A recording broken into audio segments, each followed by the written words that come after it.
जमीन जल चुकी है, आसमान बाकी है, सूखे कुएं तुम्हारा इम्तिहान बाकी है। बरस जाना इस बार वक्त पर है मेघा, बरस जाना इस बार वक्त पर है मेघा। किसी का मकान गिरवी है, किसी का लगान बाकी है।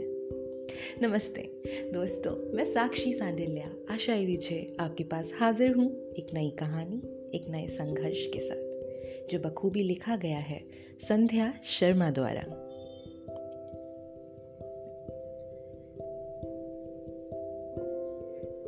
रोज सुबह सूर्योदय से पहले ही उठ जाता हूँ, सिर्फ अपने देश के लिए।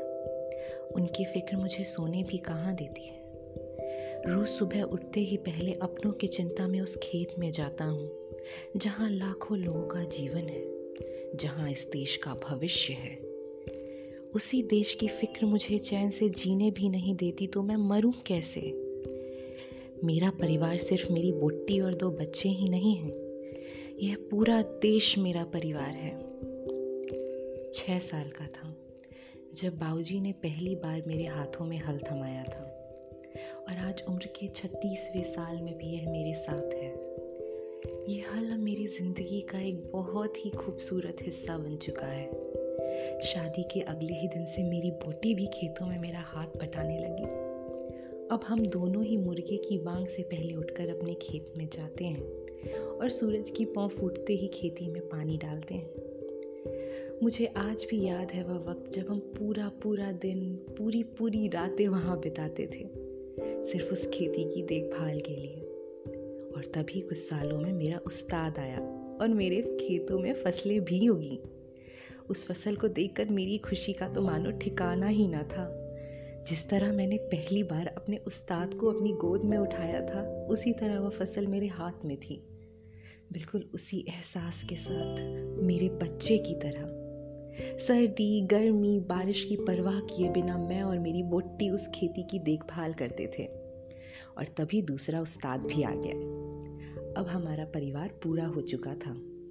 सूरज की पौ फूटने से पहले हमारा खेतों में जाना, बच्चों के साथ मौज मस्ती करना, बोट्टी का खाना, आज भी वह सब पल मेरी आंखों के सामने ऐसे आते हैं मानो कल की ही तो बात है।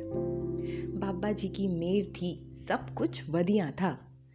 तभी एक दिन सवेरे उस्ताद की आवाज़ आती है, किसानों का हक खत्म बाबूजी, सरकार ने नियमों में बदलाव किए हैं।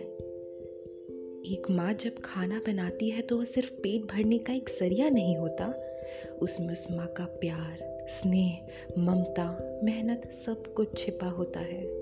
ठीक उसी तरह हमारी खेती, जिसको आज ये सरकार खत्म करना चाहती है, इसी के बलबूते पर मेरे बाबूजी का परिवार आगे बढ़ा, और आज तक मैं इसी खेती के भरोसे अपना परिवार चलाता आया हूँ।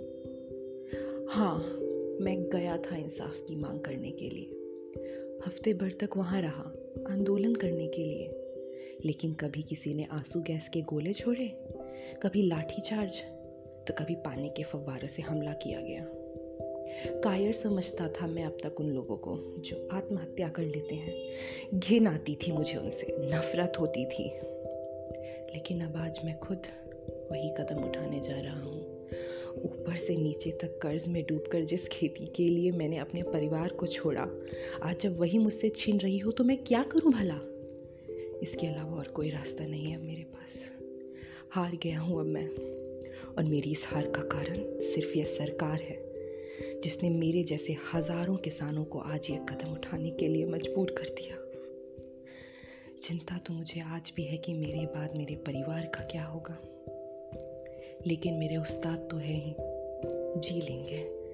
लेकिन अब मुझ में और हिम्मत नहीं रही, हार चुका हूँ अब मैं।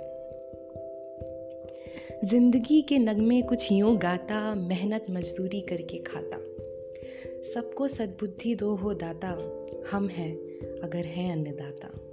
तो दोस्तों, इस खूबसूरत वाक्य के साथ मैं अपनी वाणी को विराम देती हूँ।